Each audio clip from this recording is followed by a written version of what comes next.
Hey guys, welcome back to the Real Talk Girly podcast. I'm your host, Disapproval Joe, and we're back at it again with some more mental health talk. Now, I know we've been talking about mental health in general, but there's a lot of physical things I also feel relate to mental health. They kind of go hand in hand, if you will. And I actually am really good friends with a yoga instructor, and her name is Miss Kelly Blake, and she is going to give us some insight today of how physical work and a hobby such as yoga can help with your mental health. So, hey Kelly, so what Yeah, can you hi tell us Joe. today? Thanks for letting me come to your Of podcast. course. So yoga has a lot of influences when it comes to the physical world, when it comes to the mental world. A lot of times we store energy in our body and we don't realize it. We store energy in our mind. We store imprints in our mind. So yoga is kind of like this vessel to help us get out of our own way and start becoming mindful of how our body feels, how our mind is working, and how to create a balance between the two. Yeah, that's a lot of awesome information. So, like, how would you say, like, what started this desire to teach yoga and want to spread awareness of it? Like, what Yeah. made you want to get all this going? In my early 20s, I actually had a really bad bout of depression. In my early 20s, there was a point in time that I was suicidal. And one day, it dawned on me that something had to give. What I was doing in the moment wasn't working. So I had to shift up the game a little bit. And shifting up the game, I went to my first yoga class and got out a lot of or started to work out a lot of the imprints that I was wearing heavy on my body and heavy on my mind. And I was able to start the purifying and the cleansing process of all these imprints that put me into this funk. So I started to roll out my mat more and more and more. It was sloppy, it was messy, but beautiful at the same time. And the release that was given to me through these tools of yoga, I could never go back. I always say I didn't start living until I started doing yoga because I had such a tunnel vision, and yoga just opened up the world so much more. There's so much more out in this world that sometimes we just get in a funk or in a bout, or the world just weighs us down. And I just want to keep opening those doors. I keep opening them for myself, continuing to use these tools, and I want to show everyone else how impactful they can be and how they can really change the energy within you, around you, and your whole entire life, to be honest. Yeah. I'm really grateful that you found something such as yoga to make you feel at peace with Yeah. yourself and you build a healthy relationship with yourself, the environment, other people, and it seems you've made a great community of people with the work you do and have clients and even friends, if you want to call them that, if you will, for Yeah. Oh my sure. God. Yes. Like, because like who knows, like you said, you were very upset and very sad and even had suicidal thoughts in your early 20s before being introduced to yoga. So who, for all you know, someone could be walking into your studio feeling that same way. So Yeah. it's kind of like a whole 360, if you will. Like, people coming in as early 20 you coming back, and then you get to see them, rebuild and It, reshift. yeah, it is one of I would have to say it's the favorite part of being a yoga instructor. All the people that I have taught to become other yoga instructors, all my students, just seeing all their aha moments and just seeing and feeling their energy shift and their awareness shift and how they process their thoughts. It's changing. Like, it is one of the coolest things to start seeing people live their best life For through these sure. tools. Because I feel like I've always like told myself this is that people are not born evil. We're not born sad. We're not born with any harm or No. anything. We're all born with a clean slate. Yeah. So it's just very fascinating to me how people can easily be so affected so quickly too. And like kind of like how we were saying earlier with a chat we had privately of how when things are built up for so long, they just sit there and it like marinates and it Oh, just gets yeah. so heavy and it gets Yeah. so negative. And for all we know, it could just come out in one wave that could even end your life, as Yeah. harsh as that may sound. But it just, so the fact that we have things such as therapists, yoga, and mental health connections with other people now that's being more aware and talked about is so refreshing to hear. Yeah, I love that. Like, it's a shame that it has taken so long to For talk sure. about mental health. Because it's something that we can't see, right? So we have to put this trust in people when they open Yeah. and they talk about it. And in this world, sometimes trust can be hard. So, trusting someone else to open up to about it, and trusting what they would do with it, that's hard and And that's it's heavy. scary. But I think the main important thing is that there are so many people that struggle on so many different levels, and with different variables. So I love that it's talked about more and more, so that way people can just start to breathe and start to talk about it and find that freedom and Yeah. that release, And I liked how, like you kind of said earlier, that it's something you can't see. And another thing we said in a private talk was, it's like the air. You said we couldn't see the air, but yet there's still a vibe. Can you explain that to me again? Like what you meant by Yeah. that? So it's so hard because, like, if someone gets, we always use the example of, if someone gets punched, if someone has that physical experience, we see it because we can see it with our own eyes, so we believe it. And a lot of times we get punched and we get imprints, that will tie into like the chakras and the line of energy, but we have imprints that stick with us, right? That kind of shape us in this energy that we harbor inside. And, it's being able to understand that even though you can't see it, it's still there. You're Right. still living it. It's still real. So yeah, it's like we can't see the air, but every day we trust that we can breathe it, right? And like our lungs trust that it's fresh air and that we're getting the oxygen that we need. But since we can't see someone else's thoughts, we can't see someone else's thought process. We can to a degree see someone's emotions on the outside, but like we Facial don't know. expressions. Yeah. But we don't know how that energy is showing up within, right? Like, is Right. it like that iceberg where they're boiling inside and you're only seeing a little bit? So it's really hard when you can't see it. But it is just, if I think the mind is more important than the physical body, to be completely honest. Like your mind, if you just let it run wild, like it can destroy how your life is. Yeah. Right? Like if your body, if you let that run wild, like a little bit different, right? Like you're not living the best healthy life you can be, but like your mind is really like the make all. Yeah. And it also, like, to me, when I think about the mind, I think of like motivation. And motivation could even connect to physical because it's like a reason to get out of bed, to go to work, to get the effort to see loved ones or friends, to go on a run, whatever the case may be. So I feel like, that mental always comes back to physical one way or another. 100%.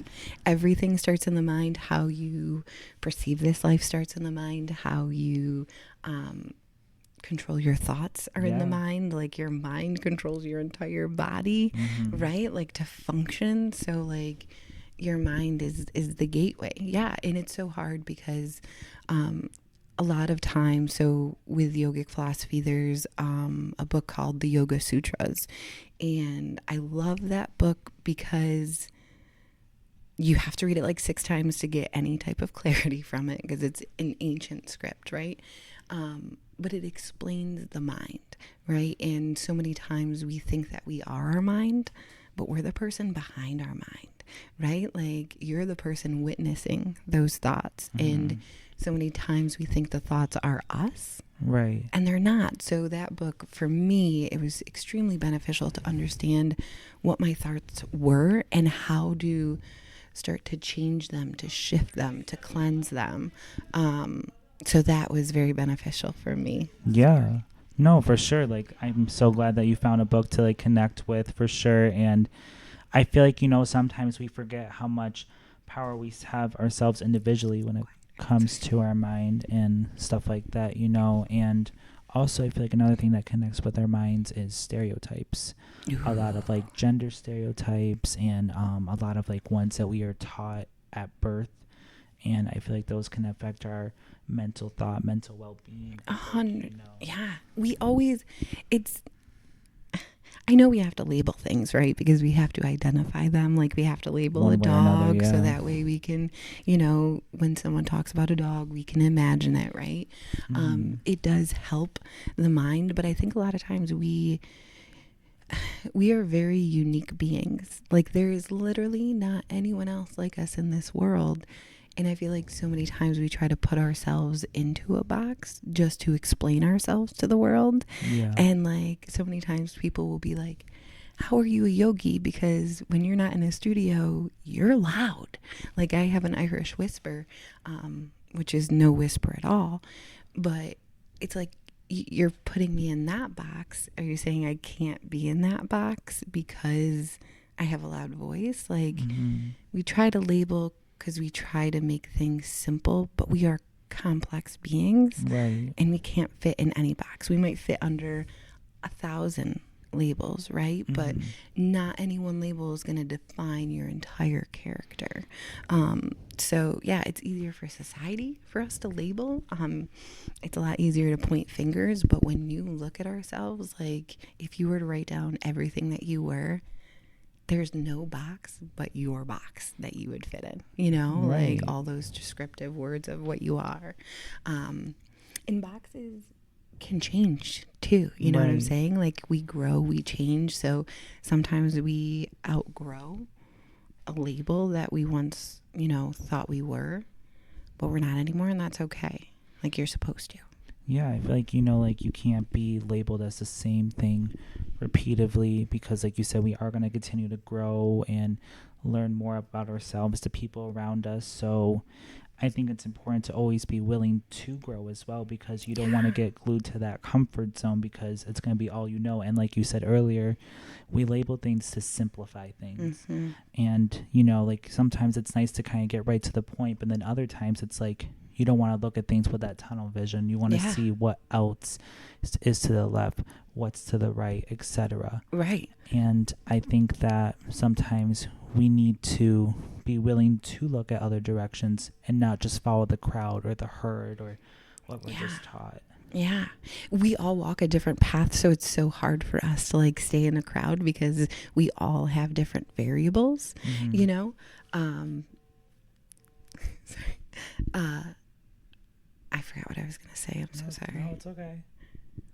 But no, I think like, stuff like that, with when it comes to like yoga, mental health, or even just expressing that, it's important to know that there's more than one way to look at something. And I think you need to be willing for change. Yeah. Because if you're not, you're going to kind of relive the same day and lifestyle over and over. And that can be very tiring. You can get burned out. Mm-hmm. And you kind of like lose that motivation looking forward to stuff. Yeah. Like it's so boring. Like all the people that think they know everything, like that has to be such a boring ego way to live. The yoga has also taught me like, right, to have that childlike wonder, because you may have experienced the same thing 20 different times. You may have gone down a slide 20 times, but that 21st time, there might be water on it and you might go faster on that slide. You might zip off the end, right? So just because we've done things before doesn't mean that we can't look at it with that childlike wonder and grow and be in that moment. Like change is life. I always say people hate change. Like they'll sit there and be like, this is happening and that's happening. And they'll complain about the grapes and the groans and, the shifting in the air and in the world. And they'll complain about it. And I'm like, if that's your mentality, then this whole journey is just going to suck, right? Because life is change and there's a beauty in that. Yeah. And I feel like, like a lot of people who don't express change maybe have had a bad experience with change, but at the same time, if you associate a bad thing to everything else around you, then you're never gonna be fair to yourself. Just because one person was rude to you or let you down, that doesn't mean everyone in this room has that wish to put on you as well. Absolutely. And I always talk about like in yoga how there's always like the ebbs and the flows, right? So there's highs and lows. And one of my favorite sayings is nothing can ever happen the same way ever again. Like literally from this physical moment, like we cannot walk in the doors like we did moments ago. Yeah. Like this conversation is, you know, it happened already, what we've already talked about, and it can never be the same. We can never duplicate that conversation. So I think a lot of times we go into imprints and our mind is trying to protect ourselves, right? So it's like you've been here before, you know what you're doing and you know the outcome. But really, you haven't been in this moment of life, right? You haven't had the exact same variables. And even if you have close variables, you might not have the same energy, right? In the room or in the space around you. So you can never live the same moment ever again. So there's a beauty in that. So when we go to situations where we're like, I've already done that 10 times before. Yeah, you have done it 10 times before, but this is brand new. So it's like that childlike wonder. I feel like kids are always like, they forget it the moment they turn around and then they go to do it again and it's brand new. And I think we lose that as adults because we think we know better, you know? Yeah. And I feel like sometimes, like they say, never grow up, but sometimes it sounds like it's good to kind of like humble yourself to have like that child mindset, to be like intrigued, like, yeah, I've done it 10 times, but maybe this 11th time will be different and have more fun, more flavor, more excitement. And it's funny because when you said that, the first thing I thought about was cooking, because my grandmother said to me, Joe, I don't make these cookies or this and that every time, but every time I make it, they taste different. I'm like, why is that, Grandma? Because you use the same recipe every time.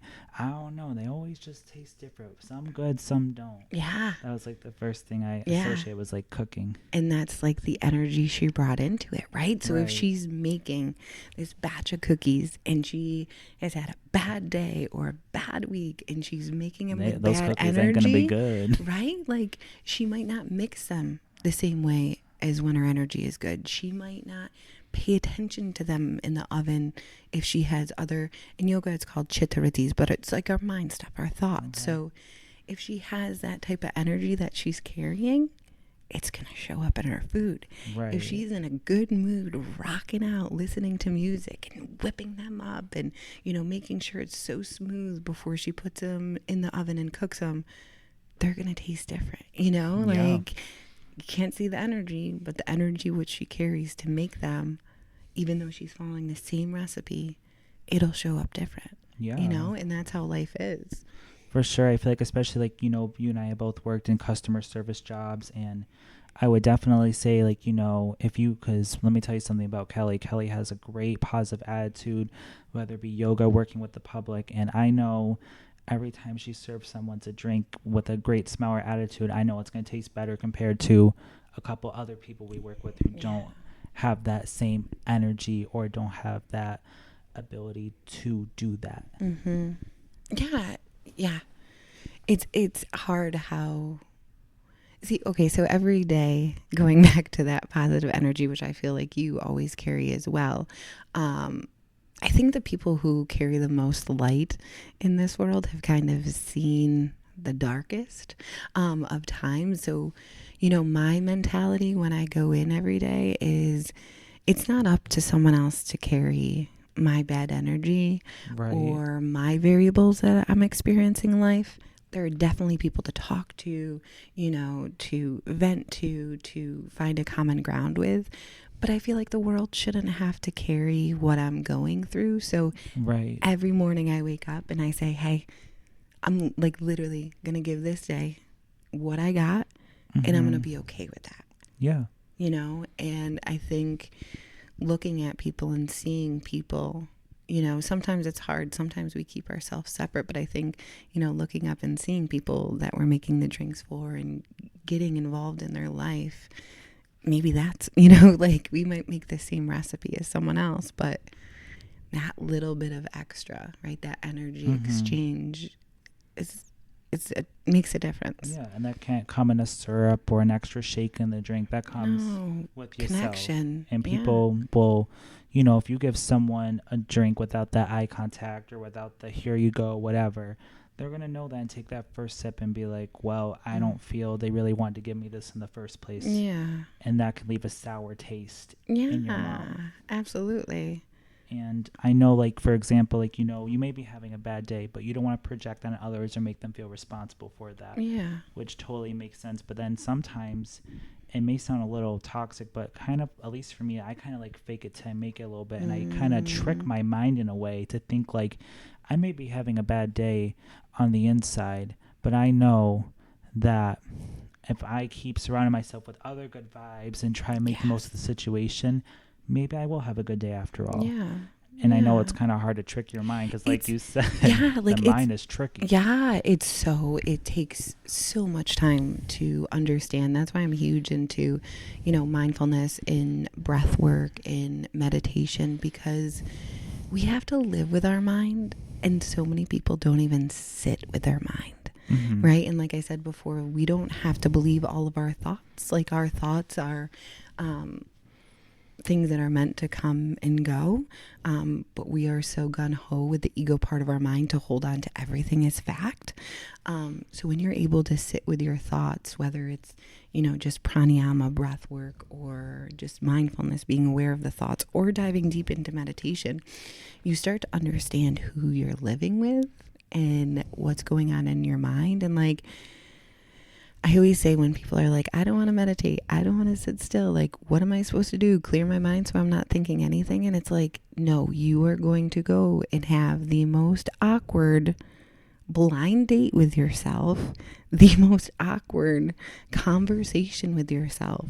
And you're going to close your eyes and you're going to dial in and say, hi, like I'm home to myself, right? Like, what the hell is going on? And it's hard and it's rewarding because it's not something that someone can do for you. You have to do it for yourself. And that's why a lot of times people are like, I'm not going to do it. Yeah. But you need to get to know yourself. Like, I know that sounds so corny, but like when you start to get to know yourself and your mind and how you work and how you think, you're able to flip thoughts, right? You're able to take that negative mindset to a good one. And then it's going to influence how you live. Right. Yeah. So it really all just starts in the mind, which is a scary place because a lot of times if we believed everything for so long, it's like we're going through a hoarder's house, of thoughts. But once you start to dive in more and more and get to know your truth, it's so much easier to weed out. You don't even let it get like dirty again, It sounds like, like kind of like how you were saying, like, it has to start with you. You can't have someone do it for you. And I feel like a lot of people kind of like people to do things for them. And I feel like that's like with other things such as like addiction and stuff like that. It's like you can't have someone be like, okay, I'll take care of it for you. You're all set. It's like something that you have to be wanting to do first. You gotta want to do it. Mm-hmm. And secondly, it's like, you gotta find that inner peace with that yourself, which you said is kind of like an awkward blind date. I feel like that's a really interesting way of saying that because like it's kind of like, am I really like that? Dude, we avoid ourselves because we don't want to do that reflection, but like that's where you find your truth. And like when you start to find your truth, you start to live it and life gets better. I'm not saying that it's not shitty, right? Because things happen. We can't control everything. But what we can control, we start to act instead of reacting. I'm a huge, when you react, you give someone else power. When you get to know yourself and you start to speak your truth and live your truth, that's when you start to act and participate in your life. Mm-hmm. So I like to say act instead of react, because react is when you give everyone else your power. Acting is when it comes from you, when you start to understand the mind. You see your truth and then you start to live it. And that's a great game changer. Separation between the two. So something I'm very curious about now, knowing a little bit how you perceive yoga and mental health. I'm coming in as a new client to your yoga studio and I have this poor attitude, like you were saying, I don't want to meditate. I don't see the point. Yeah. So I'm coming in with this attitude. And how would you say you direct me and make sure I don't leave that bad taste to other clients in the place? Ooh. For me, I think a lot of times negativity comes from a place of misunderstanding. Okay. So, misunderstanding what yoga is about, misunderstanding the space itself. So I think we put up that defense mechanism because we don't understand. One thing I love to do with new clients is I say, what brought you here? Yeah. Right? Because like I have my journey, what brought me here. And I feel like a lot of times with yoga, you know, with me, it was, okay, something has got to give. Like I can't keep living this way. Right. And I found yoga and I feel like things draw you. Energy draws you to the path of yoga. So I like to understand why they even freaking showed up in the first place. And then that kind of gives me a baseline of where we go. Is this, you know, does this person need to connect in their body because going into their mind and their thoughts are too much? Then that's where I start. I get them in the physical body. I get them believing, you know, this feeling that they're cultivating, this release that they're cultivating. And then the mind talk maybe months down the road. But I'm a firm believer in kind of meeting people where they are in their journey, Yeah. right? And what they need and how we can build it to get the best truth, you know? And when people have negative energy, I love to question them. Yeah. So in the mind, there's the sum of the mind, the totality of the mind, and it can be described as the ego, the intellect, and the desires. Mm-hmm. So those three guys, right? The chitta vrittis, the thoughts are within them. But those are the three main components. So, you know, if the ego is coming in strong and they're like, oh, I'm not going to do this, you know, this is stupid. I need to do something to trick that ego. Yeah. To make that ego think that it's a great idea to be at yoga. I heard about this in my psychology class Yeah. with ego and stuff. Yep. Yeah. Because they all want to work together, right? Your ego, your intellect, your desires. If your ego is, or your desires like, I have to have that. The ego is like, okay, I'm going to make sure you have that. And they're doing it to help, but sometimes it's not helping if there's no balance. So I love to kind of like pass the ball back and get people thinking about why they feel that way. Why are they carrying this negative energy? What are their fears? What are they being protected from? And I ask these questions, right? I don't preach to them. I ask because your ego wants to be the one that's right. Right. So if I make you think and then you come up with this intellect of the why, the ego's like, yeah, that's why we're acting that way. And it starts to get on board with shifting and changing. But if you have someone preach to you, you're not going to listen. If you go searching for the answers yourself, you're going to start to change those thoughts. You're going to start to change those brain patterns, the electricity in the mind, the communication in the mind. Like you are literally going to start rewiring your brain, and it just becomes easier and easier. Yeah. So that person that may have been wicked negative in the beginning, once they start to question themselves and find their own answers with support, they kind of find that balance in the ego, and they start to trust the process, and they become more willing. Yeah, I feel like that's really good. Like how you said, like, you know, first things first, someone's coming in negative. You want to first understand their story because, like you said, you had a story and what brought you here. Maybe they may have a similar connection. You can have empathy towards them, which you definitely have. And something else is, like you said, make kind of like with the stereotype first, like believing that a lot of people probably think that the physical stuff is probably more of the more helpful stuff at first glance. Yeah. So you want to probably get them into that to then start to believe, like, if the physical stuff's working, maybe the mental stuff would work. Yep. So what kind of physical stuff would you say that you do in yoga? Like, what are like some first beginner steps that you would do for someone? So I like to, if you're coming to a class, I always like to give permission to meet yourself where you're at. I say I have absolutely no expectations, but for you to stay safe. So it's not about looking around the room and being like everyone else. It's being in your body and experiencing it and meeting yourself where you start, right? A lot of times people are like, more. I want to get to that marathon before I even learn how to run. And it's going to serve you no benefit. So, you know, it's about getting in the space, getting in the body, feeling the body. Because in yoga, I've had bodybuilders come to my yoga class before and they're like, I know about muscles and I know how to build muscles. And then I have kicked their ass because we work different muscles, right? We're breaking up different energy channels in the body that are going to make you feel completely different than a workout. So I think the best thing is like I said, getting someone into their body, experiencing what yoga is and the imprints, right? Everything that has weighed on us in life or has affected us, we need to break up those channels, right? Like so many times, and this gets into chakra talk, but there's a line of energy down the center of our body, right?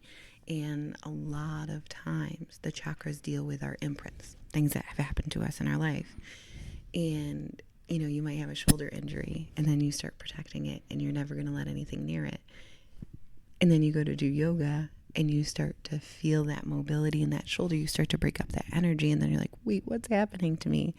And then you go back for more and more and more.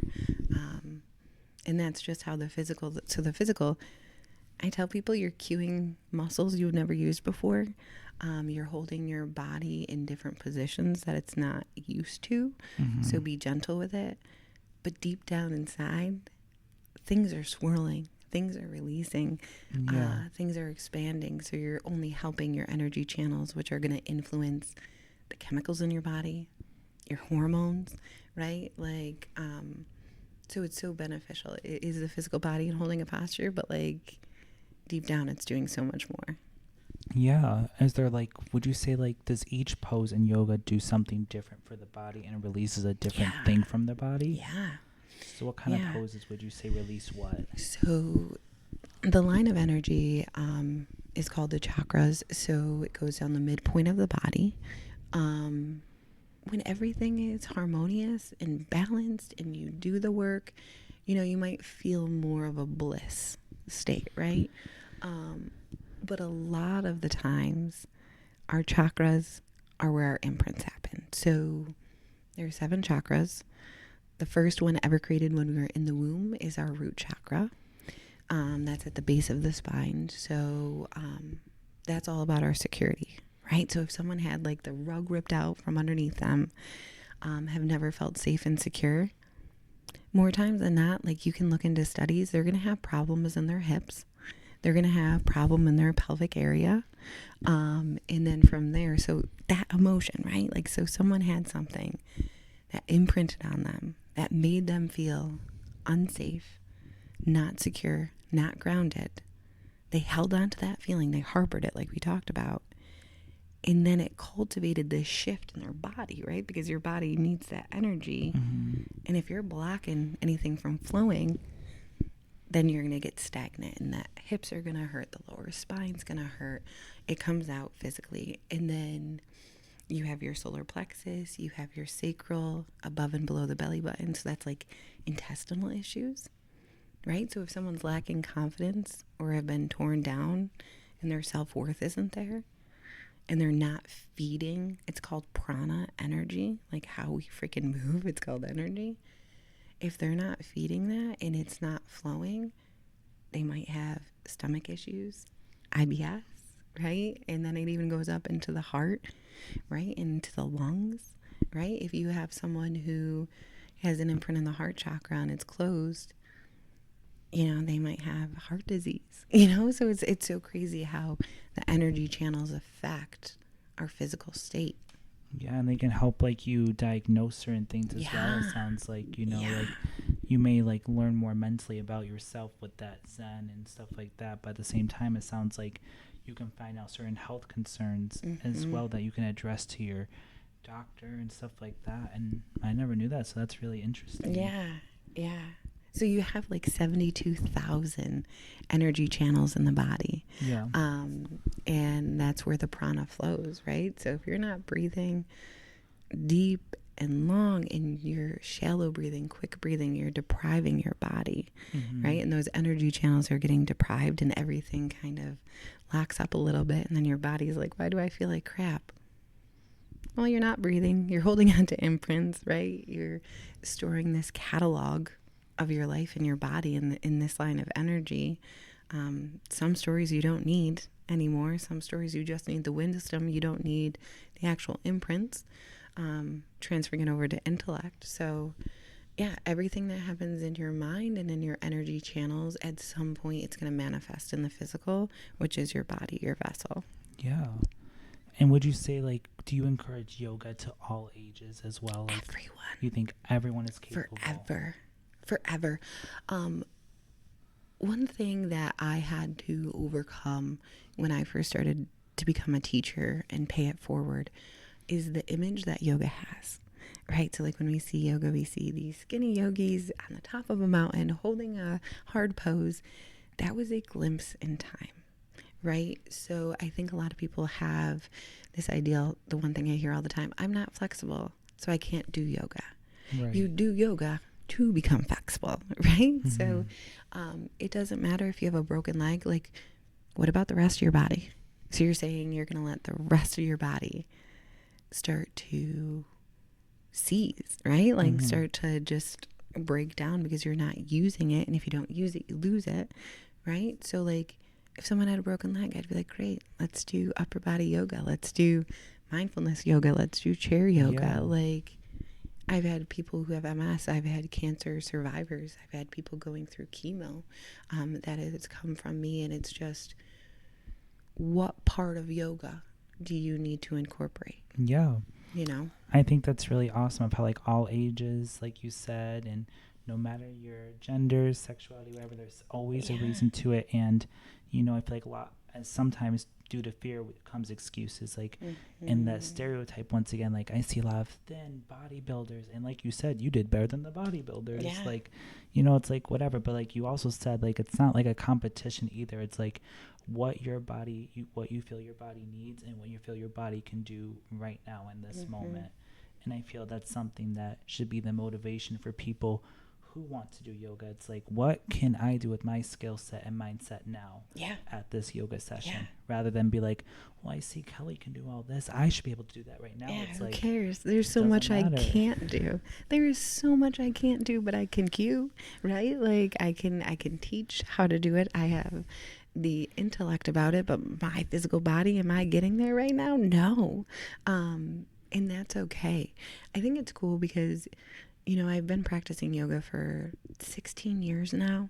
And in the beginning, it was to get out of that anxiety and that depression. And then I just felt good. So it went back more to the physical practice. I felt good in my body. I was challenging my body. And then I got pregnant. And I had to relearn my body once again because it wasn't going to do what it could do.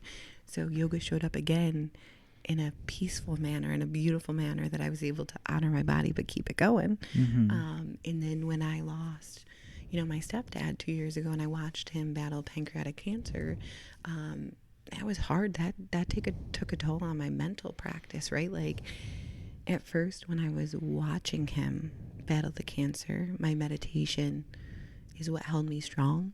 It's what gave me clarity and helped me to pay attention to what was important and not get mixed up in the other things in life. Yeah.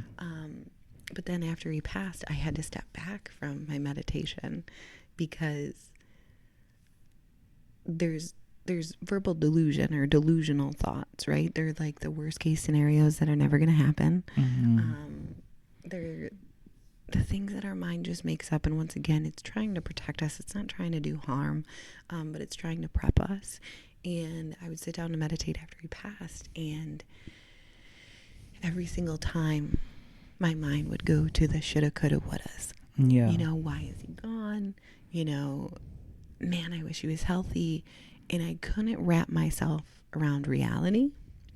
So I actually had to take a step back from my meditation that I held so dear because I couldn't come into it with a rational mind. Yeah.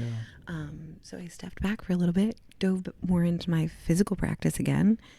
And then over time and continuing to open up the energy channels, I was able to then step back when the moment was right and reflect. It sounds like as life progressed into different obstacles and different events, you found different parts of yoga would be more beneficial considering your mental status. More when, like, you were pregnant, maybe you had to step back with some physical, more mental. Then, however, when you had such a tragic loss, the mental of all, like, the toxins and all the woulda, coulda, shoulda, wouldas was getting too much, so you had to focus on physical to get it out of your mindset.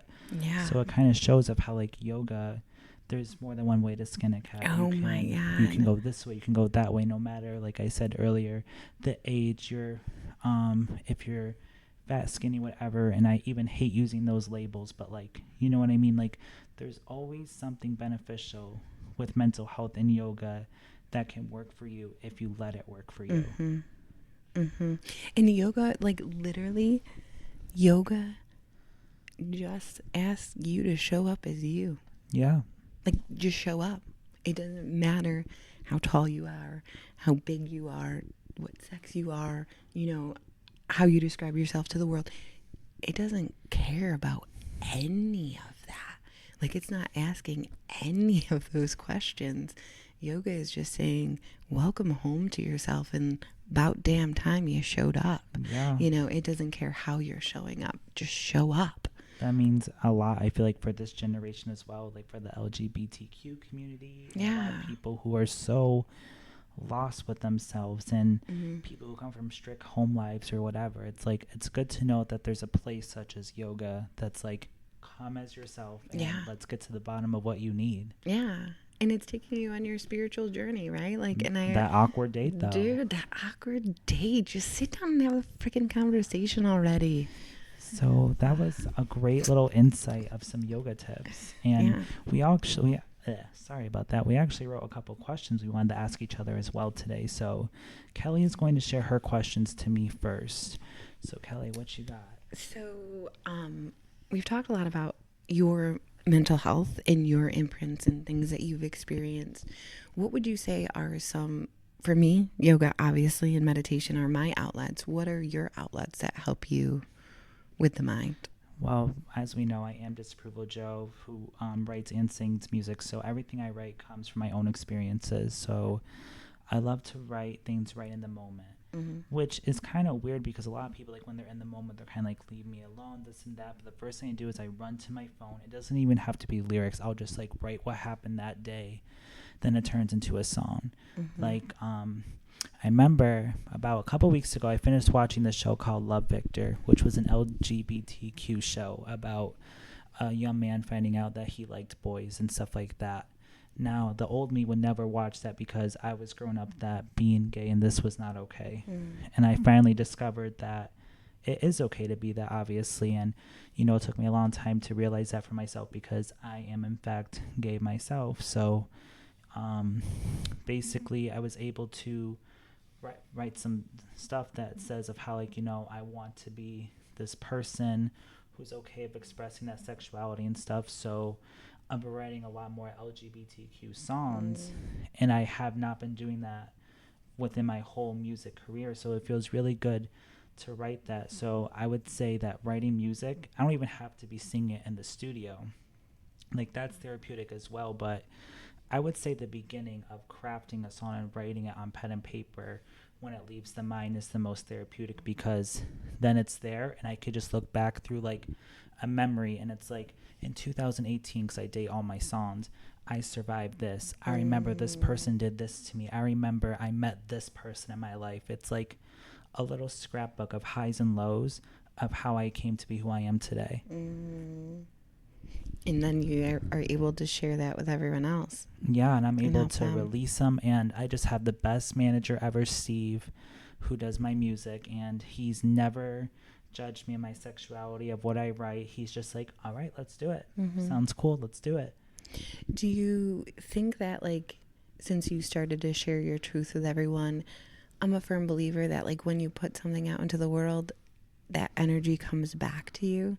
Do you feel like since you have become open about it, that you have been received and not necessarily thought you would be at first? A lot of support, a lot of good energy. I've definitely been given a lot of support, and people who will, like, because I can see on my Spotify app people who add my songs to playlists, and I have inspired a lot of people with eating disorders like myself who add their song to playlists that talk about eating disorders, suicidal thoughts, who remind me that I'm not alone and they're in the same boat, also trying to find peace and connection to overcome their own issues. So I feel like that's really important. But I've also had people who would, say I'm attention seeking, or this is not okay, like you shouldn't be writing this, why don't you just write about happy songs? And it's like, well, I'm not going to do what the people want just to do what the people that want. I want to do something that's real and then hopefully people can connect with that. Yeah. So that way I can find my own community and my own voice to connect with other people. Associate, yeah. Yeah, I always say, like, so, like, out of 100 people, like, 99 people are rooting for you. It's just that one person is so freaking loud. For real. And it's almost like they negate the 99 people that are rooting for you in your corner. So, real question, right? Real talk. I have come to understand that many times I am my own obstacle. Yeah. There aren't even these naysayers out there telling me I can't or I shouldn't. It's really me getting in my own way. It sounds like you obviously had a lot of vocal outside naysayers. Did you ever feel like you were getting in your own way of speaking your own truth? I feel like the only time I did was like with my physical appearance, because I would have people tell me I didn't like look the part. So then I obviously believed that part of myself was not physically pleasing, which caused me to be anorexic for about a year or so. And I'm still battling with the food situation of like trying to love food, but then also have a healthy relationship with it. And like, you know, I'm kind of like the idea of like the binge eating of like eat everything or eat nothing because of what society has told me. Like I remember I was like out with this person and I ordered something that was like, you know, healthier, and they're like, yay, we can't wait to get the old Joe back. And I was like, that just didn't sit right with me, because it's like, no matter what, like you said, we're always growing. We're always growing to be a different person or learning more about ourselves. So it's like that phrase of like older new Joe just doesn't sit right with me, because I'm always the same person. I'm just learning more about myself. And the fact that that person preferred me when I was at a state that wasn't so happy makes me feel obligated to go back to that. It's like, do people want me to be someone that I feel that wasn't happy for me just to make them happy? Like, is it worth it? But it's not. No. And you're going to find people that love you without any expectations or any labels. And I'm a firm believer that everything kind of comes back to that person. Yeah. Right? There's karma and dharma, living our truth, and doing our duty, right? What we're here for. But then there's karma. So karma comes around, right? It really does. It will. It will. Girl, so true. And something will make them feel the way that they made you feel. And then they'll be able to reflect and hopefully cultivate that change. Yeah, I would just say overall for that question though, writing music and singing it is my outlet. And when I connect with people who also come forward with their own issues and we build like a community, like you said, like with you, like people who build a community within your yoga classes, it makes the whole thing worth my while. Oh my God. Yes. Yes. What else did you have? That was it. Did you have... I had a couple questions for you as gosh, well, because so we've known real. each other for 2 years now, and it's been so much fun. So something that I've always wanted to know about you is, how do you stay so calm working 2 jobs and being a mom? This woman does 2 jobs that all deal with working with people. Some are fast paced and then some are more slow paced, and dealing with a young kid. Yeah, my tiny human. I say I meditated way too much when he was in the womb, because he just came out guns a-blazing. My breath. You just my breath, and being in touch. Like, so my yoga is called Inner Peace, right? Like, I feel like since I started my journey with yoga, I have been searching for that inner peace, right? That unshakable peace that it doesn't matter if you are yelling at me, you are not, like, you're not coming in, you're not taking my peace away from me, right? I'm not giving that to you. It's not an option. So I think because I had to fight so hard to find this voice, that now I have to trust this voice with clarity, because I don't have as much muddle in my mind and in my body. So I'm able to trust it a little bit more. And when you start trusting yourself, you start to become unwavering. Yeah. So if someone's coming at me, I understand that that's their energy, right? That's Right. their where they are at in life, and I can't control that. I can only control me. So if you see me smiling and someone is yelling at me, it's because I'm breathing. Your peace is Yeah. glowing. Yeah, because I am peaceful no matter what they are saying. Yeah. I acknowledge it. I send them love, right? I understand their variables, but I don't feed into it. Yeah. I'm not going to sacrifice my inner peace just because we're upset about a drink or the time that it took. Like, that's not worth it to jeopardize to me. So And something else that you said earlier in this podcast was the react versus act. yeah. And I feel I'm really going to remember that because, like, you know, you're not reacting to the hate. You're just acting with your peace. Yeah. And it just cancels out whatever that person's projecting on you. Yeah. And that takes a lot So of much strong practice. effort. Like, I give you so much props for that because I know sometimes reacting is, like you said, like, you know, we stereotype and label things because it's simple. And same with reacting. It's easy to be like, screw you. Like, it's so much easier to do that rather than just smile. Yeah.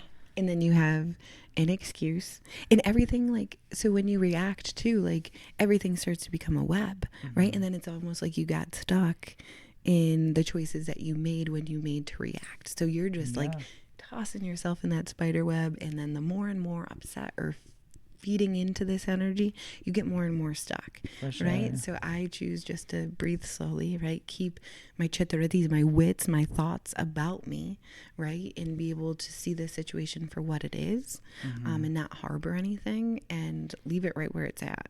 But yeah, once again, I've been practicing for 16 years, you know, and it hasn't always been this way.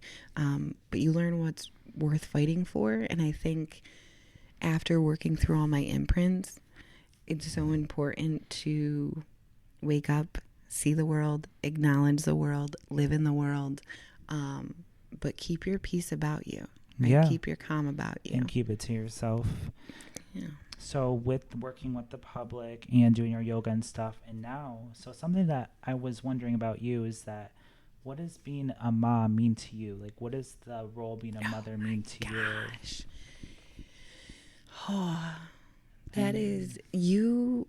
For me, I am raising this tiny human to love life the best that he can. Yeah.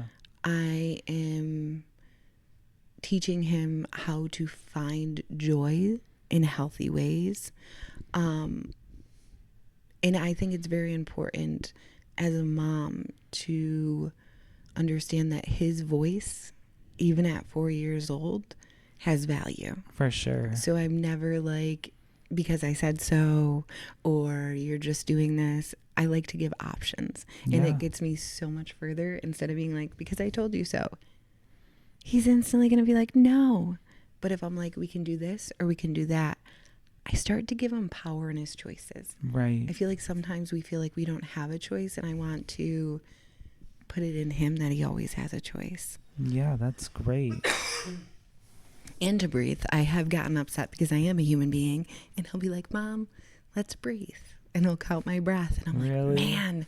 I love that. So I hope that, you know, when he moves forward in life, he knows that he has choices, that it's not up to society how he lives, and that he always has power over his breath, which then means his mind, which then means his body.